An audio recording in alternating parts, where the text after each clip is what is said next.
નમો હરિહંતાણમ નમો સિદ્ધાણમ નમો આયરિયાણમ નમો વસાયાણમ નમો લોકે સવસામમ ઈસો પંચણ મુક્કારો પણાશડો મંગલાણં ચ સવેસિમ હોય મંગલમ નમો હરિહંતાણમ નમો સિદ્ધાણમ નમો આયરિયાણમ નમો વસાયાણમ નમો લોય સવસામમ એસો પંચણ મુખારો સવ પાવ પરાશડો મંગલાણં ચ સવેસિમ હોય મંગલ નમો હરિહંતાણમ નમો સિદ્ધાણમ નમો આયરિયાણમ નમો વસાયાણમ નમો લોય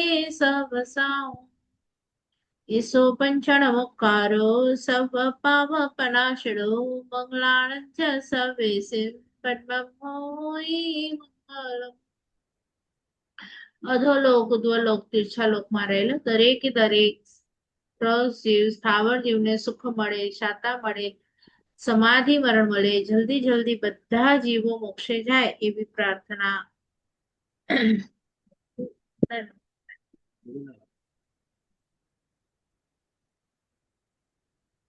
ચલો પ્રણામ, બધા શાતામાં હશો. આજનો આપણો વર્ક શરૂ કરીશું. લાસ્ટ ટાઈમ આઈ થિંક મેં હોમવર્ક આપ્યું હતું. મને યાદ છે ત્યાં સુધી તમારા વર્ગમાં અષ્ટમંગલ આપેલું હોમવર્ક.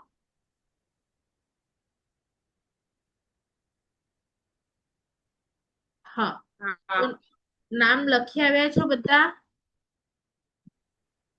અષ્ટમંગલના? નહીં?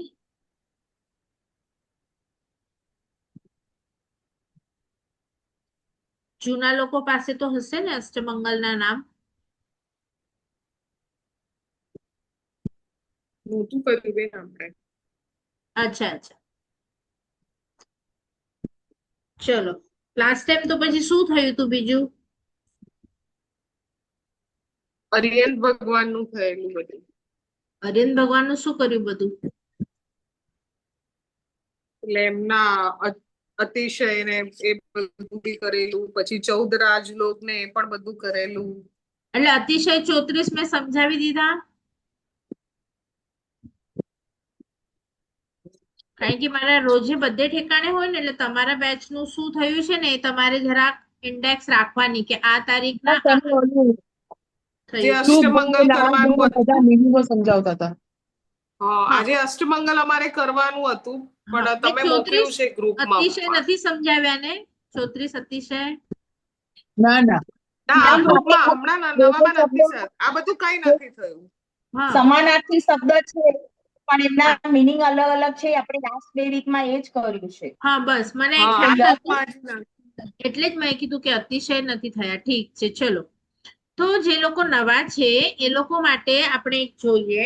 અષ્ટમંગલ બધાને ખ્યાલ છે? આપણે ઘરે પાટલીઓ રાખીએ છીએ, કોઈ કોઈ ચાંદીની મૂકે, લાકડાની મૂકે, સુખડની મૂકે, ઘરની બહાર મૂકે, કોઈ ઘરની અંદર મૂકે. અને લગભગ જો તમારી પાસે પણ હશે તો એમાં 8 વસ્તુઓ હશે, અને એ આપણે ચોખ્ખાથી આલેખવાની હોય એવું મેં લાસ્ટ ટાઈમ કીધું હતું. તો એમાં એક સ્વસ્તિક છે. તો સ્વસ્તિક આપણને ખબર છે કે ભાઈ સ્વસ્તિકમાં ભાવ શું કરવાનું? તો પેલા તો ચોખાથી કરવાનું છે. તો ચોખા શા માટે? તો કારણ કે ચોખાને આપણે પાણીમાં નાખીએ ને, બીજી બધી તમે ઘઉં ને માટીમાં વાવો તો ઉગે, પણ ચોખાને તમે આવી રીતે માટીમાં નાખો ને તો એ ઉગે નહીં. તો મને ફરીથી જન્મ નથી લેવો એવો ભાવ કરવાનો. અને બીજું, સ્વસ્તિકમાં 4 ગતિઓ જે છે એ મને નથી જન્મ લેવો, 4 ગતિઓ નથી જોઈતી એવો ભાવ કરવાનો. આ એક ભાવ થયો. અને હવે આપણે બીજા ભાવો જોઈએ કે 8 વસ્તુઓ કઈ કઈ છે, અને 8 ના આપણે નામ પણ લઈએ. પણ જનરલી બધાને ખ્યાલ હોય, તપા ગજવાડાનું આજે છે, આપણું અચલ ગજવાડાનું કાલે હતું. તો આપણે મહાવીર કલ્યાણક બોલીએ છીએ, કલ્યાણક. તો એમનો જન્મ થયો છે, જેમના આપણે શાસનમાં છે 24મા તીર્થંકર, એમના કાલે જન્મ હતો. બરાબર? તો ઘણી ઠેકાણે આવ્યું કે જયંતી, મહાવીર જયંતી, આંબેડકર જયંતી જેમ હોય ને, બુદ્ધ જયંતી, તો એવી રીતે અહીંયા આપણે જયંતી નથી બોલતા. જયંતી શા માટે નથી બોલતા?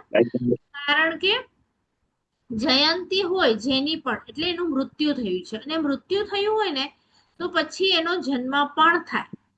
તો અહીંયા વીર પ્રભુનું મૃત્યુ નથી થયું, એમનું નિર્વાણ થયું છે, એમનો જન્મ ફરીથી થવાનો જ નથી, એટલે આપણે કલ્યાણક બોલીએ. તો આવા 5 કલ્યાણકો હોય. અરિયન પ્રભુ વિશે આપણે ભણવાનું શરૂ કરીએ તો એમનું ચ્યવન ગર્ભમાં આવે એ પણ આપણા માટે કલ્યાણકારી, જન્મ થાય એ પણ કલ્યાણકારી, એમની દીક્ષા પણ કલ્યાણકારી. તો એને કલ્યાણક, એ બધી વસ્તુઓ કલ્યાણક છે. તો આ જે કલ્યાણકો છે, તો એવી રીતે આપણે શું જોવાનું છે? અષ્ટમંગલ. તો એમાં મને આ 4 ગતિ, પેલું કે નથી જ જોઈતી. હવે આજે આપણે શું શીખવાના હતા? અષ્ટમંગલ તો શીખીશું જ, પણ સાથે સાથે એમાં આ 5 કલ્યાણકો પણ શીખીશું. બરાબર? એટલે 2 વસ્તુઓ આજે આપણી સાથે સાથે થશે. તો પહેલા એ મને કહો, જે લોકો નવા છે, તો 5 કલ્યાણક બધાને ખબર છે?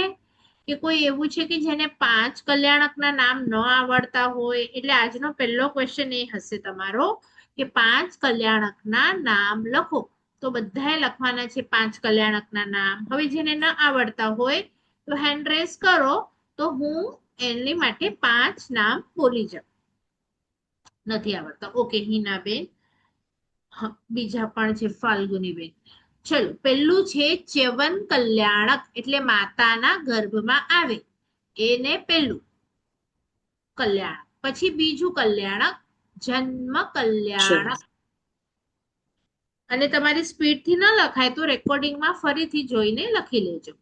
જન્મ કલ્યાણક. તમારી પાસે જો બુક આવી ગઈ હશે તો એમાં 5 કલ્યાણક છે. આવી જૈનોલોજીની જે ફર્સ્ટ બુક હશે એમાં. તો ત્રીજું કલ્યાણક છે દીક્ષા કલ્યાણક. ચોથું છે કેવલ જ્ઞાન કલ્યાણક. કેવલ જ્ઞાન કલ્યાણક. અને 5મું છે નિર્વાણ કલ્યાણક. નિર્વાણ કલ્યાણક. હવે આજના હોમવર્કમાં એવું આપીશ કે આ જ્યારે 5 કલ્યાણક હોય ત્યારે કઈ માળા ફેરવવાની હોય, અથવા ભગવાનને કયા શબ્દથી વિશ કરવાનું હોય. દાખલા તરીકે તમે દિવાળીમાં સાંભળ્યું હશે કે મહાવીર પ્રભુનું નિર્વાણ થયું, તો ઘણી વખત રાતના તમે કોઈ ઉપાસનામાં જાઓ, કોઈ સંઘમાં જાઓ, તો ત્યાં આપણને એક માળા ગણવાની હોય છે કે મહાવીર સ્વામી. તો એ કોઈકને વર્ડ યાદ છે? કયું ગણીએ છીએ આપણે? ઓમ રેમ શ્રી મહાવીર સ્વામી. કયો વર્ડ હોય છે ત્યાં? એ નિર્વાણ પામ્યા છે, તો યાદ છે કોઈને? પારંગતાય નમઃ. હા, પારંગતા એટલે પાર પામી ગયા. તો નિર્વાણ કોઈ પણ ભગવાનનું થાય તો ત્યાં માળા ગણવાની પારંગતાય. તમે આખી માળા ગણો, એક વખત બોલી અને વિશ કરો પ્રભુને, બંને ચાલે. તો આવી રીતે હું તમને 4-5 વર્ડ્સ યાદ કરાવું છું. એ તમને ક્યાં કયા કલ્યાણકમાં કયું લાગે એ તમારે ગોતવાનું. દાખલા તરીકે આજે સમજો શીતલનાથ હોય તો ઓમ રેમ શ્રી શીતલ નાથાય નમઃ. એકમાં નાથાય છે. પછી ઓમ રીમ, એટલે એવા કયા કયા છે એ તમારે 5 ગોતવાના છે. આપણે 2 કર્યા હમણાં, નાથાય, પારંગતાય. તો એ તમને આવડવા જોઈએ. એના પછી આપણે જઈએ હવે 5 કલ્યાણક તો બધા. નાથાયા શેમાં આવે? એ તો હોમવર્ક આપ્યું ને, 5 કરવાનું છે. મેં તો એમ જ તમને વર્ડ આપ્યું. નમઃ. મેં તમને હમણાં નેક્સ્ટ ક્લાસમાં આપણે 5 જોઈશું. આજે હોમવર્કમાં મેં તમને એક એક્ઝામ્પલ આપ્યું, નાથાએ પણ એક છે. તો એ શેમાં છે તમારે ગોતવાનું છે. દીક્ષા, જન્મ, ચ્યવન શેમાં છે? ચલો, એકમાં છે પંચ પરમેષ્ઠી, એવી રીતે વર્ડ આવશે. બરાબર? તો એવા ઘણા છે તો તમને ખ્યાલ આવે. હવે આ 5 કલ્યાણકો છે ને એ આપણે ડિટેલમાં પણ જોઈશું, પણ આજે અષ્ટમંગલની વાત છે એટલે પહેલા એ પૂરું કરીએ મંગળમાંથી. તો તમને નામ પેલું બધા લખી લેજો. સ્વસ્તિક પેલું છે, હું ખાલી નામ તમને યાદ કરાવું છું, ઈઝી છે એટલે સ્વસ્તિક પેલા બોલું છું, પણ આમ આપણે આજે જે પંચ કલ્યાણકના હિસાબે જશું ને એમાં આપણે આ નહીં લઈએ પેલું, કારણ કે આપણને હવે સૌથી પેલું જે જોવું છે ને એ આપણે શેના હિસાબે જશું, ચ્યવન કલ્યાણકના હિસાબે, એમાં શું આવે અને કેવી રીતે આવે, બરાબર. તો હવે સૌથી પહેલા બધા લખજો, હેડિંગ આપજો, અષ્ટમંગલમાં પંચ કલ્યાણક કેવી રીતે, બરાબર. એમાં પહેલું છે સ્વસ્તિક, અને એમાં હવે તમે હમણાં લખતા નહીં, ખાલી સ્વસ્તિક જ લખજો અને કેવી રીતે છે તે પહેલા સમજી લેજો, બરાબર. તો પહેલું છે જે સ્વસ્તિક, કે પ્રભુના ચાર ગતિમાં હવે જવાના નથી, ચાર ગતિમાં હવે આ જીવ જવાનો નથી, અને ચાર ગતિ એની બંધ થઈ અને આત્મશુદ્ધિથી હવે પાંચમી ગતિમાં જવાનું છે.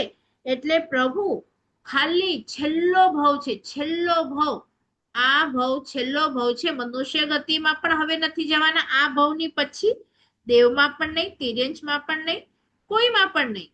તો એવી રીતે ચાર ગતિથી મુક્ત થયા, એટલે એમનું છેલ્લું ચ્યવન છે આ.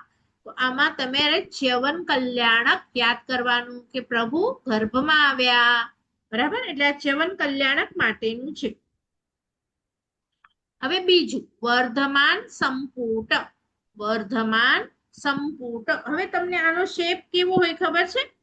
વર્ધમાન સંપૂર્ણ તમને ખ્યાલ હોય તો લગ્ન થતા હોય ને ત્યારે વરરાજા જમણા પગ નીચે મૂકે, બે દીવા ઉપર નીચે હોય, અને પછી એને તોડે અને અંદર જાય. ખ્યાલ છે બધાને એ શેપ? દીવાનો ષષ્ઠકોણ જેવો એક શેપ બને, તો એને કહેવાય વર્ધમાન સંપુટ. હવે આને તમે જોશો ને તો અહીંયા એની સાથે શું છે, તો જ્યારે પ્રભુ માતાના ગર્ભમાં પધાર્યા ત્યારે તમે સાંભળ્યું હશે કે માતાનું રૂપ ખીલ્યું, પિતાનું રાજ્ય ભંડાર હતું એક વધવા લાગ્યું, ધન ધાન્ય બધું વધવા લાગ્યું. તો પ્રભુના આવવાથી બધું વધવા લાગ્યું, એટલે પ્રભુનું નામ વર્ધમાન કુમાર રાખે છે. અને બધા પ્રભુ 24 પ્રભુ આવે ને ગર્ભમાં, એટલે માતા પિતાની બધી રિદ્ધિ સિદ્ધિ વધે. તો આ વર્ધમાન સંપુટથી એમના ગર્ભમાં આવવાથી પ્રભુના અને જન્મ સુધીનું બધું ટાઈમ એ લેવાનું, એટલે કે ચ્યવનથી જન્મ. તો એ આ વર્ધમાન સંપુટ છે, એમાં પ્રભુના આવવાથી રિદ્ધિ સિદ્ધિ દુનિયામાં વધે છે એ વિચારવાનું અને એ અવસ્થા લેવાની. એના પછી છે ત્રીજું પૂર્ણ કળશ. કળશ જેવો એક શેપ હશે તમારા અષ્ટમંગલમાં, પૂર્ણ કળશ. હવે પૂર્ણ કળશ એટલે શું? તો આને કોની સાથે સરખાવીએ, તો પ્રભુનો જન્મ જ્યારે થાય. હવે આ એક નવી વસ્તુ છે. હવે આ તમારા ઘણી વખત છે ને, મને ખ્યાલ ન હોય તમારા ક્લાસમાં થઈ છે કે નહીં, બીજા ક્લાસમાં થઈ છે. થઈ હોય તો ઠીક છે, કહી દેજો થઈ ગઈ, ના થઈ હોય તો આપણે રિવિઝન કરીશું. તો તમારા એમાં 56 દિક કુમારિકાનું આપણું થઈ ગયું છે સેશન, 56 દિક કુમારિકાનું ફર્સ્ટ ક્લાસમાં. નથી થયું લગ. ભલે. તો મારો સવાલ એમ છે કે કોઈએ પોતાના ગામમાં આપણે પ્રતિષ્ઠાઓને વગેરે હોય, નવા દેરાસરો બંધાય અથવા તો કંઈક, તો ત્યાં છે ને 5 દિવસનું એક નાટક આખું સ્ટેજ ઉપર ચાલુ હોય, પંચકલ્યાણકનું હોય પ્રભુના. ખ્યાલ છે કોઈને પ્રતિષ્ઠા વખતે? આપણા નરેન્દ્રભાઈ નંદુ છે કે કોઈ બી અહીંયા મુંબઈમાં બી કરાવતા હોય કે કચ્છમાં પણ હોય છે.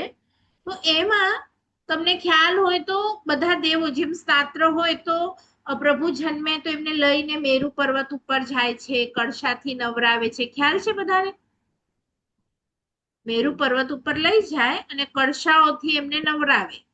અને જે લોકો સ્નાત્ર ભણાવતા હશે કોઈ દિવસ, તો એ સ્નાત્ર એટલે સ્નાન મહોત્સવ આખો પ્રભુનો કેવી રીતે ત્યાં સ્નાત્ર મહોત્સવ મેરુ પર્વત પર થાય છે એ આખી બધી ગાથાઓમાં આવે સ્નાત્ર મહોત્સવમાં. ખ્યાલ છે બધાને? તો મારો સવાલ આજનો એ છે કે પ્રભુ જન્મે ત્યારે પ્રભુને પહેલા વખત કોણ જુએ? પહેલી વખત કોણ જુએ? સૌથી પહેલી વખત પ્રભુને કોણ જુએ પ્રભુ જન્મે ત્યારે? કોઈને બી આઈડિયા આવતી હોય તો બોલો. 56 દિક્કુમારી. તમને ખ્યાલ છે કરવા આવે એ જુએ છે? તો લોકો ક્લીન સૂચિ ક્લીન કરે. અને સૌથી પહેલા એ લોકો એમને ઇન્દ્ર ભગવાન ઇન્દ્ર મહારાજા. તમારો જવાબ એમ છે ઇન્દ્ર મહારાજા. બીજા કોઈનો?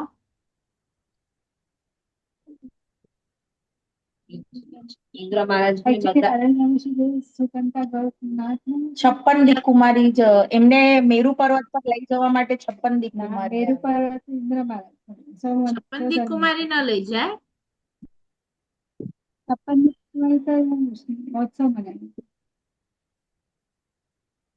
નહીં?